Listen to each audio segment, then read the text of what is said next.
All right, welcome. My name is Priestess Basek Mu, and I am doing a breakdown of The Wizard of Oz. Now, listen. Some of you may be too young to remember this movie, but for my people, I forgot what you call them. I know that I'm Gen X. I think it's the baby boomer generation. Okay, because this movie came out in 1940, I believe. It's 39 or 40. And let me tell you, when I first saw this movie, even as an adolescent, okay? I don't remember what age I was, but I know I was young. And I was the type of kid that would just see things and question it. But I didn't, I wasn't able to put the pieces together. So it was just like a question and then that was it, And while watching this movie, the only thing that really stuck out to me was when the man that played the professor, okay, he had a lot of roles in this movie, but he was the man that was behind the curtain. The man behind the curtain using that great big voice, the voice of God. He was the voice of God behind the curtain. And I myself, being an avid churchgoer, I thought that was, that scene right there just really stopped me in my tracks. And I was wondering, is that how it really is? Is there no true sky daddy? You mean tell me God might not be real? What if God is not real? And so I questioned it, and then I just, went on with my life and kept going to church and, kept being saved and things of that nature, right? But during my spiritual awakening, which was in the summer of 2022, I discovered that, there is no sky daddy. Okay? No sky daddy. But I do believe that there is a creator, because somebody created all this. Somebody thought of this. Okay? All right. Us just appearing here, I just don't know about that. It just had to happen. That Big Bang thing, I kind of get that. How else can it happen? You know what I'm saying? It had to be some kind of bang, somewhere. But let's go on ahead and let me give you my breakdown for this movie. If you haven't watched it, I saw mine on Prime for a very low fee. I think it was was it YouTube? It was YouTube or Prime. Okay. It was like $4, so I just had to catch up on it. And I was sitting down on my couch the other day and it was like, I need you to watch The Wizard of Oz. I'm like, what? The Wizard? My spirit told me that. My spirit is my intuition. So, that's what I call my spirit. But my spirit was like, you need to watch that and just get a different, let's see what you can, pull out of that, esoterically. What are some of the, what can you get from this movie now? How can that enhance your enlightenment right now? Seeing that you have done all this work on yourself and you are now more in a greater state of awareness to decipher certain things, that you're seeing, So I did. And I just found, watching the whole movie again, I found some other things that I was able to see. So let's get into it. Now, the movie starts off, I'm gonna just do the highlights that I have from my notes. So excuse me if I don't go totally in order. I might skip off to certain things, but I'll try to keep it orderly. Okay. So Auntie M, which is Dorothy's aunt, Annie M, she calls her. And Annie M was a good Christian woman because she told Miss Gulch that. Now, Miss Gulch is the Wicked Witch of the West. Now, this is before she's the Wicked Witch. Before she turns the Wicked Witch of the West, her name is Miss Gulch, and she lives down the street. And the Dorothy's dog, Toto, is running amongst and chasing a cat, and she want to take the dog away and put him in a dog pound, and Dorothy ain't having it. But Dorothy, she ain't got a choice right now, so she got to follow the rules, and the rules is you can't have your dog just running around like that. So Miss Gulch takes the dog, Toto. Okay, I believe she took him. But the point that I wanted to highlight is that Annie M was a good Christian woman. And there's a scene where she says to Miss Gulch, I'm a good Christian woman, so I can't say what I really want to say to you. You see, that's what I'm talking about. Religion will have you just not able to speak your truth. And I don't like that, on the spiritual side of things, it's more freer over here. And I like my freedom, and I like basing, and I like marinating in the truth, because I can handle the truth. The truth hurts, but it can free you. Okay, I just want to make that point. Next, I thought it was interesting that the uncle,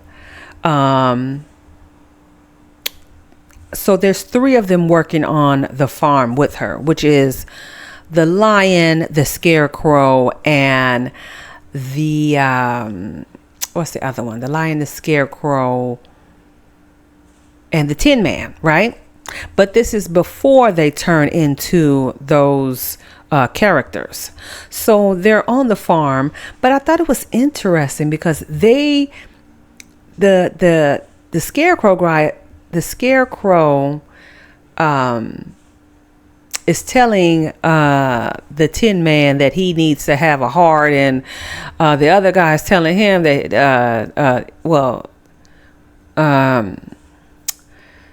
the scarecrow is telling Dorothy that she needs to use her brain, and Dorothy said, I do use my brain.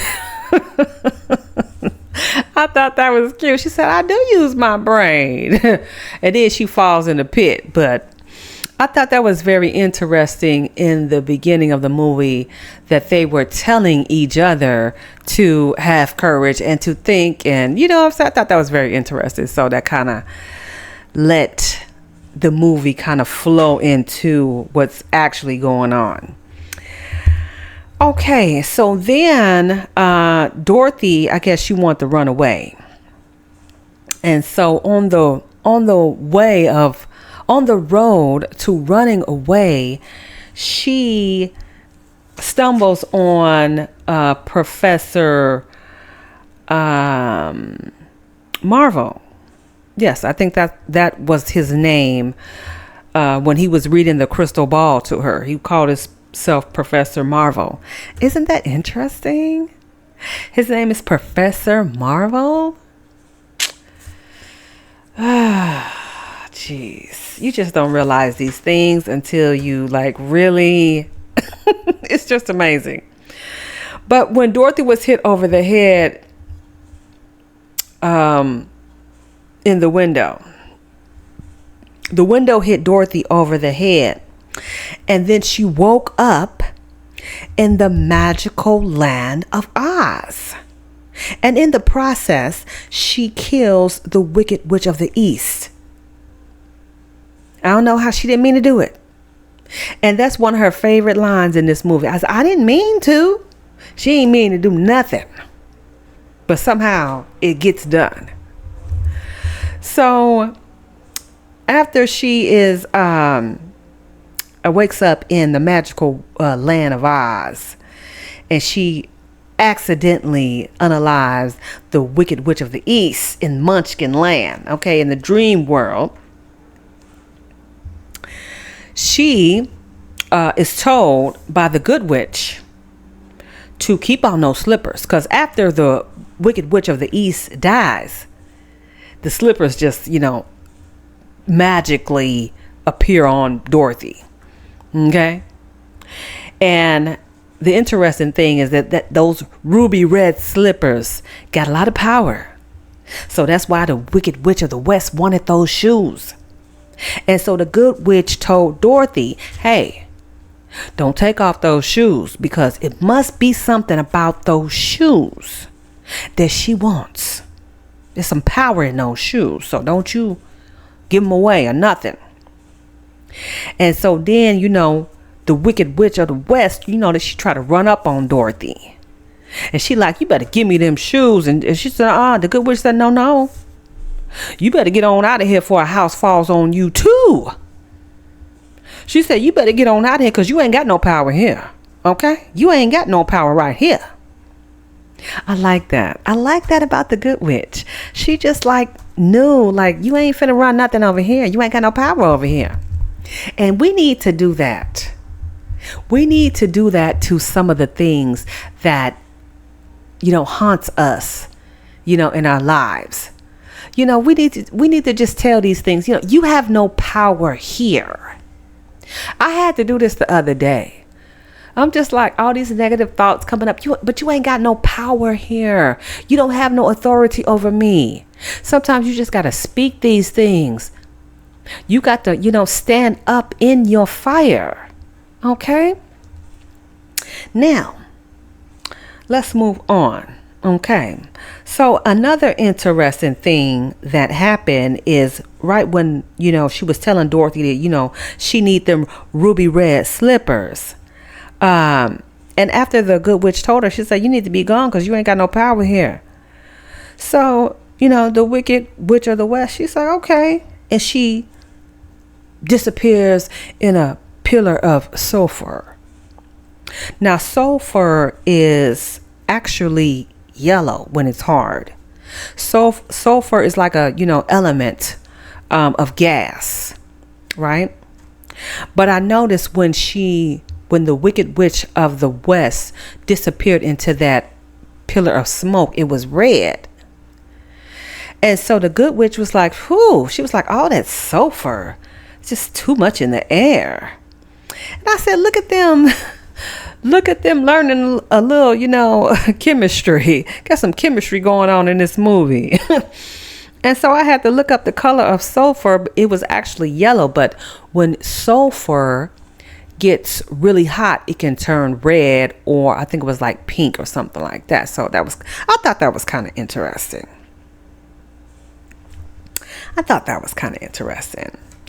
So then she tells Dorothy to follow the yellow brick road. Follow the yellow brick road, because you got to find your way home. And if you want to find your way home, you're going to have to go to the Emerald City, and, and this yellow brick road is going to take you to meet the wizard so he can get you home. Okay. And so she said, okay, all right, I'll take the yellow brick road. And then on the way, she runs into, the Scarecrow, the Tin Man, and then the Lion. Okay. All right. So let's see here. I'm just checking up on my notes to see if I covered everything. So they go on this adventure. The Scarecrow ain't got no brain. The Tin Man he ain't got no heart. He's all rusty and crusty. He just ain't got nothing. He ain't got his heart. I mean, Child. And then that lion was the funniest. The lion was the funniest. Because he was acting all big and bad, and he trying to scare everybody. And he really ain't got no courage. The lion was scared of sheep. That is terrible. That is just terrible. The thought of that, of a lion being scared of sheep, is terrible. But they were scared.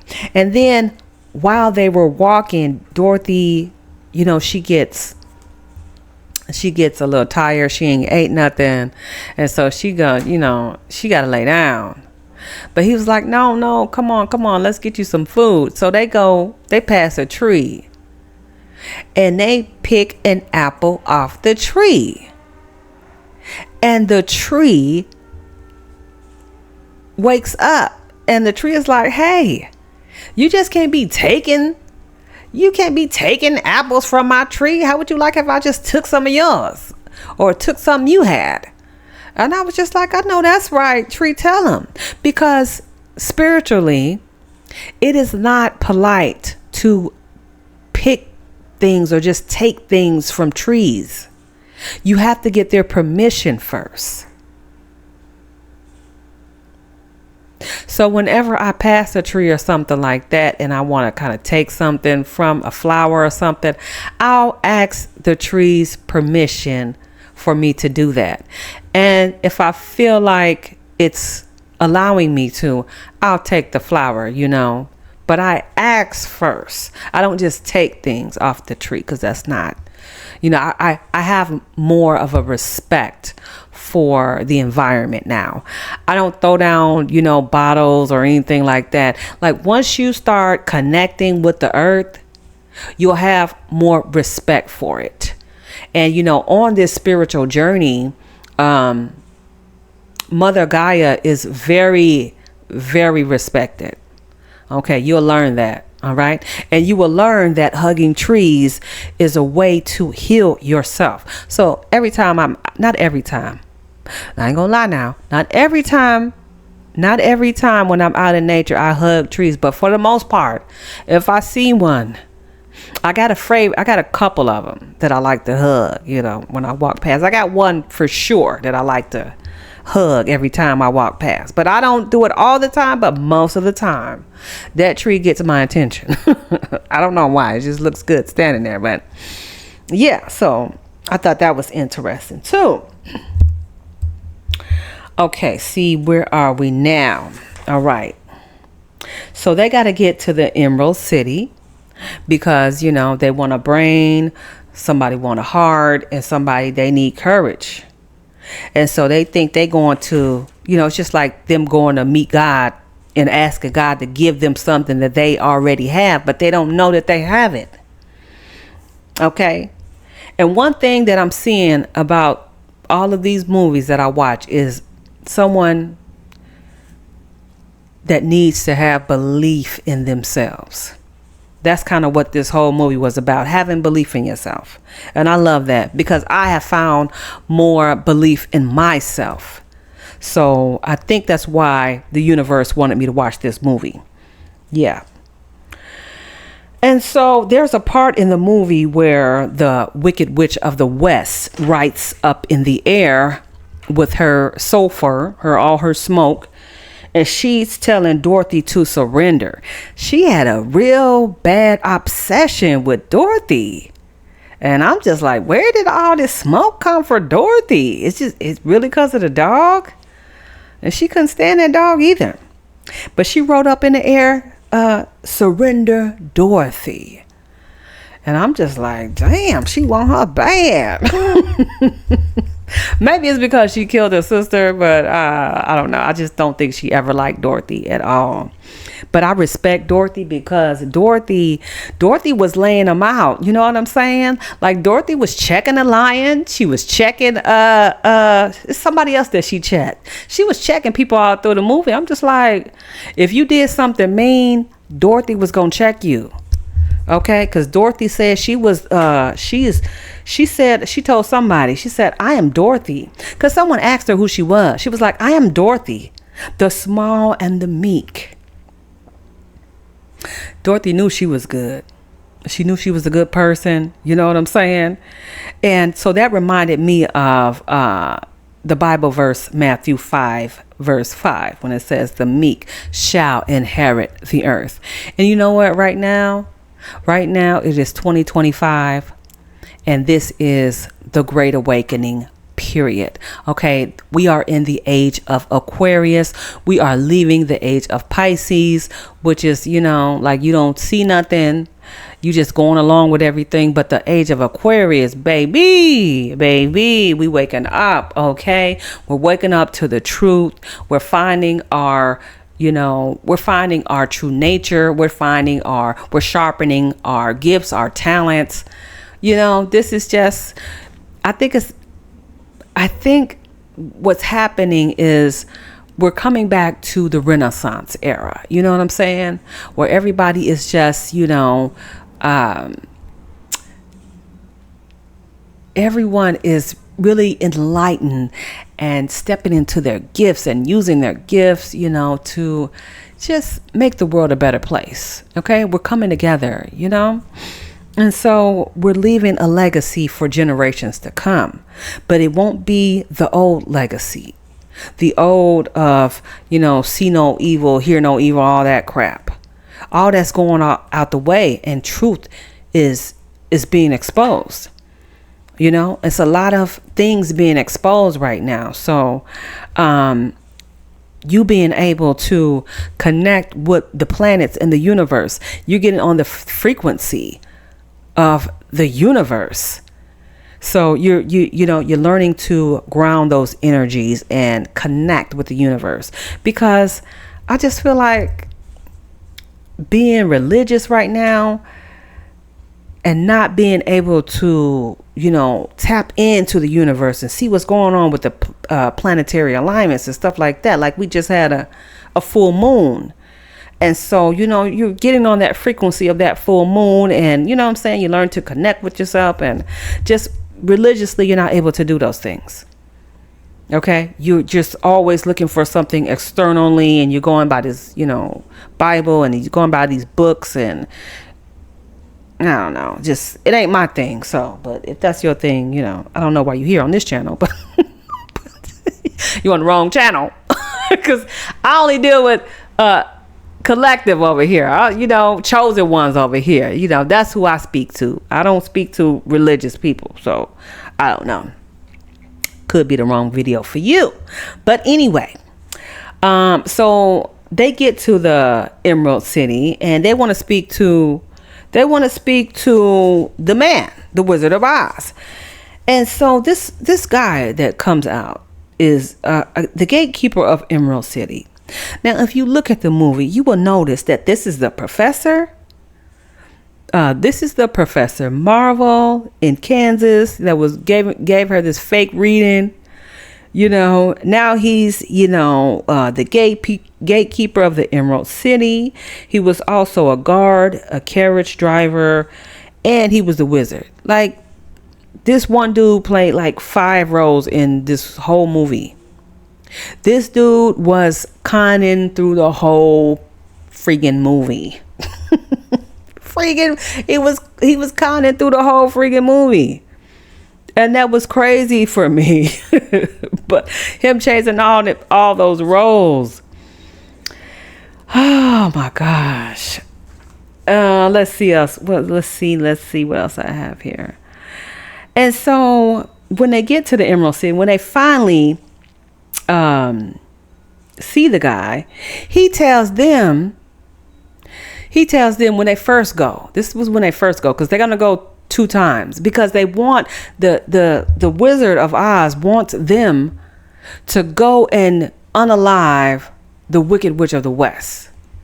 If they want to get home, if they want to have a brain, if they want to do this, if they want to be accepted, pretty much, they're going to have to go find her and get her broom. They're going to have to unalive the Wicked Witch of the West and get her broom, and then, he'll see him, pretty much. So they got to prove their loyalty. They have to prove their loyalty to him. And hold on one second. There we go. They have to prove their loyalty to him in order to go home and get these things that they need, that they already have. So they got to prove themselves to him, and then he'll give them what they want. And they like, oh, well, damn. Okay. All right. So they go, and Dorothy accidentally kills the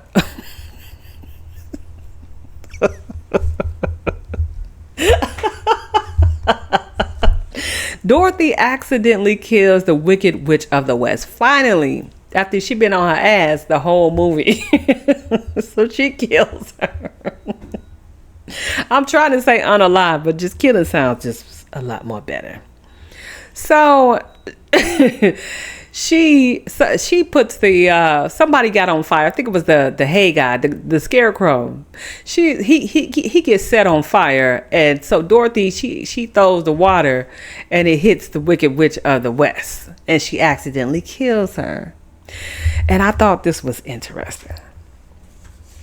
As the water is, unaliving the Wicked Witch of the West, she tells Dorothy, she said, I can't believe a good girl like you killed my beautiful wickedness.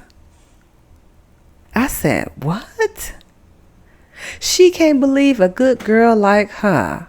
So she knew she was good. A good girl like you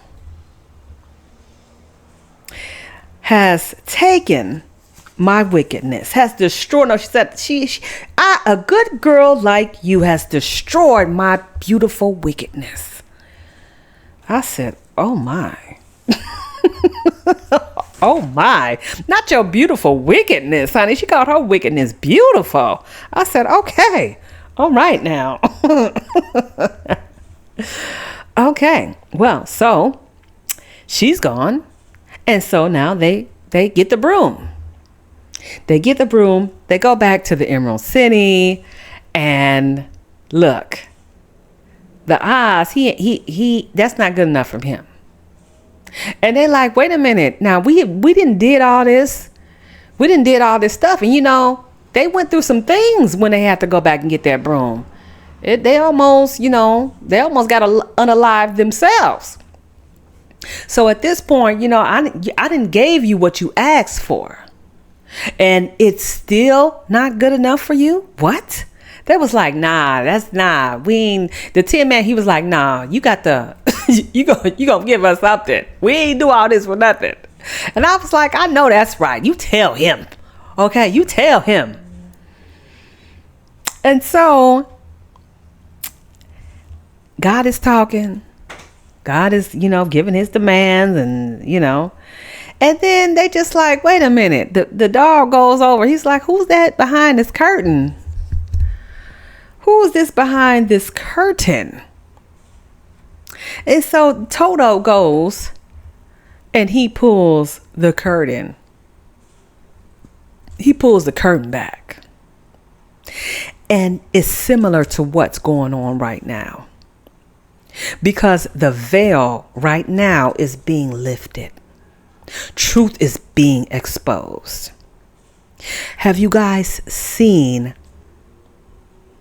the P. Diddy Reckoning on Netflix? Have you guys watched that? If that is not truth being exposed, I don't know what is. That documentary was one of the best documentaries I have seen in such a long time. I think, to me, it was probably one of the best. I'm sorry. I'm just going to give 50 his Emmy right now, because he did his thing on that. And if you're a Gen X person that used to listen to rap music, if you used to listen to Tupac and Biggie and all of those, artists that Puff Daddy created, Jodeci and, Mary J. Blige and Craig Mack and the Lox, and I mean, the things that this man has done over time, all of this karma that he has collected on his bloodline, he is going to have to pay that back through generations, because the things that he did is just nasty work. Nasty work, man. I was like shocked at some of the things that I was seeing, and some of those things that were being exposed was through his mouth. They weren't speculations. A lot of it was not speculations. It's like tapes that you can hear people talking, and like you're hearing things that you're not supposed to be hearing. So if you haven't watched that, go watch that. But let's get back to the story. So Toto lifts the veil. I'll just say that he lifts the veil. And so once the professor or whatever sees that he's been exposed, he's the voice behind God. But they're not supposed to see that.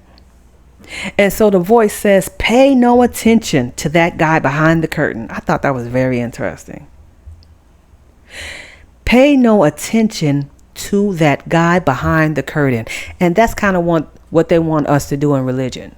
Because we couldn't ask no questions. We were always told not to ask any questions. And nothing really made sense.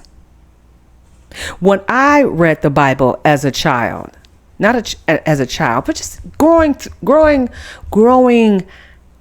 from an adolescent to a woman, there was just a lot of things that I didn't understand. Things, I just felt like things are supposed to make sense, and they didn't make sense when reading this book. And it was kind of odd to me that God was doing all of the unaliving in this book, and the devil, that is supposed to be the worst thing that has walked the earth. And in this whole book, 66 books, I believe. Is it 66 books? I believe it is. Correct me if I'm wrong in the comments. You really unalive like 7 people. And that was Job's family. Who else in the Bible did you unalive? There were so many that God unalived. I mean, and just testing people, testing Abraham, why are you testing me? Why does Job have to go through all of these things to prove in anything to anyone? That is what I didn't understand. But at any rate, I thought that was interesting. Now, since this great wizard has been exposed, he pulls out his little gift bag to give them, some little scraps. So he gives the Tin Man a triple cross. Now, the triple cross is like a Pope's cross. Now, this is the crosses that I see when I do my tarot readings, I see triple crosses, and I'm like, okay, that look like the Pope right there. So when I was watching this movie and I saw him give the Tin Man the triple cross, because, he's giving him his heart, I was just like, that's interesting. But the triple cross is symbolic of the Catholic Church. So the top bar represents the Pope as the vicar, VICAR, which is, just the deputy. He's the bishop. He's the representative. He's Christ of the earth in a sense. So the second bar represents power as a ruler of the states, which they have territory in. Okay, whatever states they have territory in, that's where they rule at. And so the third bar represents spiritual authority of the Pope as a leader.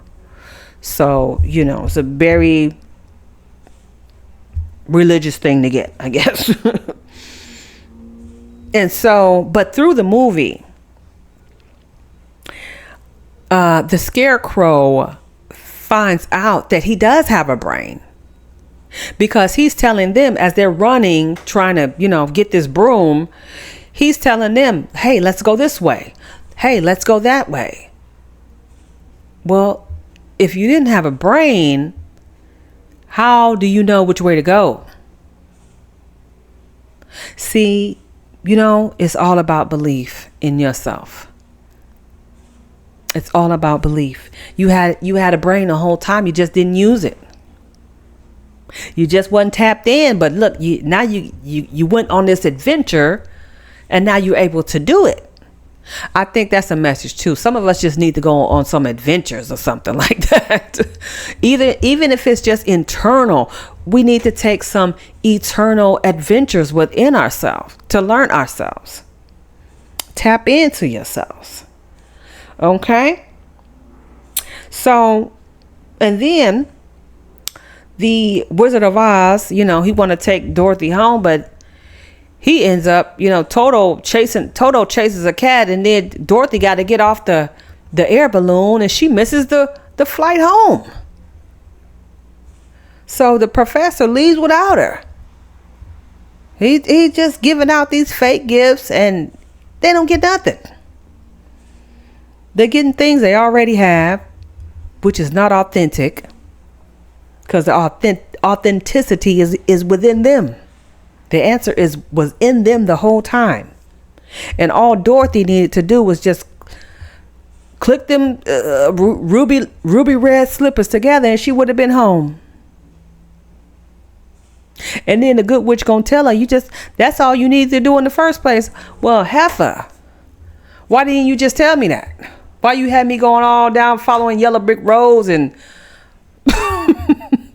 you know what I'm saying, getting tortured by the wicked witch of the West? Why you make me go through all that? But some things we just got to learn on our own, because if we get the answers right away, then we don't get a chance to learn the lessons. Okay,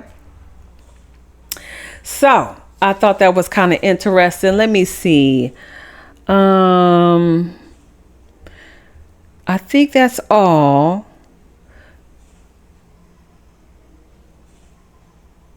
Yeah. Just like I said, it's all about belief. I also watched the movie, The Never Ending Story. Now, that was one of my favorite movies growing up as a kid. The Never Ending Story was to me. And I also watched that movie a couple of days after I watched The Wizard of Oz. And that story as well was all about belief,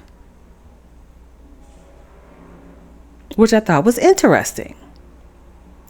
And then there's another scene in the movie where the scarecrow, when he's figuring out that he has this brain, he thinks of something. He has an enlightened moment.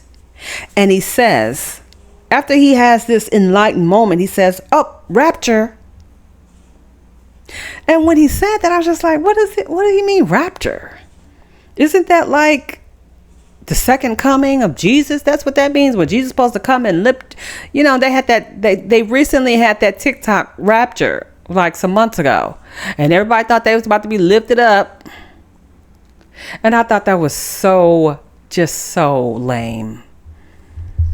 I just like, wait till this day come, because these fools is not finna go nowhere. And didn't it say that there's no time? Nobody knows the time. Nobody knows the day. But see, listening to all these other people, these folks actually was making videos of them disappearing. Folks was giving out, they was giving out money. They was giving out their cars, their homes. I heard all kind of crazy things that they was doing. But you know what, people? It's not that easy. It's not that easy. Nobody is coming to save you from this. They want you to stay on this planet as long as you can. Nobody's coming to save you. Nobody. If you're waiting, you're going to be waiting. And the ancestors are still waiting. But we'll get more into the Jesus thing, another time. That's a little deep, It's a little deep for me to talk about right now. But this Wizard of Oz was very enlightening. And it made me look at God differently. And I don't believe that God is this. I don't think that God is this person, this entity in the sky waiting to send us to hell, because that don't make no sense. And then what was the real point of Jesus coming? I mean, was it to save us? Because I mean, it just still looks like a mess down here to me. I mean, I don't know. I don't get it. What's the point of dying when, I mean, I don't know. Like, what did it do? What did it really do for us? It saved us from ourselves, from each other. I mean, it made us nicer people, because you don't always need to be religious just to be a nice person. You can do that on your own. And if the kingdom is within us, then why are we looking outside for the kingdom when it's within us? So, yeah. That was my take on the Wizard of Oz. Dorothy goes home. Blah, blah, blah, blah, blah, blah. But I thought it was a great movie. I learned a few more things about it. And I just want you to remember that there is no place like home, because you are not from here. If you are a person that loves to look in the sky and wish that you were there, you are a starseed and you are not really from here. And you want to go back home. And you know that home is not here. That's why you don't feel comfortable here. You want to go back up there and be a star like you know that you are. Okay? You're a shining star no matter who you are. And that is my take on the Wizard of Oz. I think I covered everything. I can't read and talk, so I'm trying to read these notes, but I'm just kind of going off the dome. But I know that professor was he's a shiesty one. So in the end, he was just a humbug. He was just a humbug, a hustler, getting over, pretending like he was God, and he wasn't really nobody. He wasn't nobody to be afraid of. And that's how we are with God. They say, oh, I need you to be God-fearing.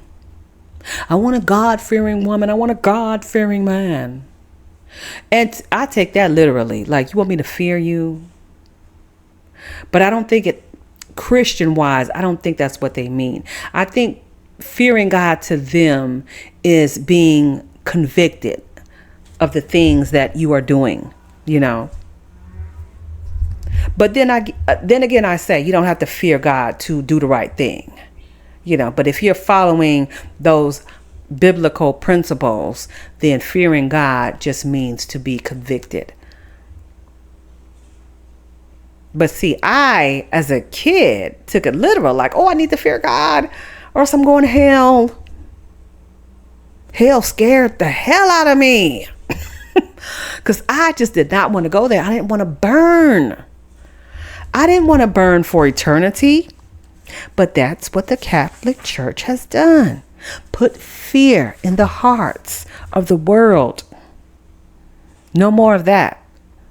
No more of that. There's nothing to fear now. We are all free. And we don't got to worry about going no hell, because hell is all in your mind. Heaven and hell is in your mind, and you create your reality.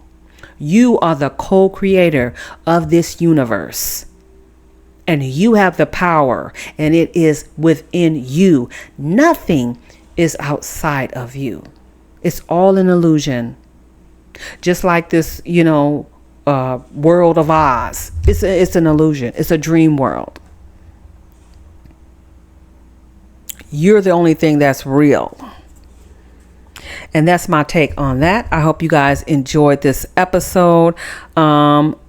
If there's another movie that you would like for me to break down, I do not watch scary movies. I've never been into horrors.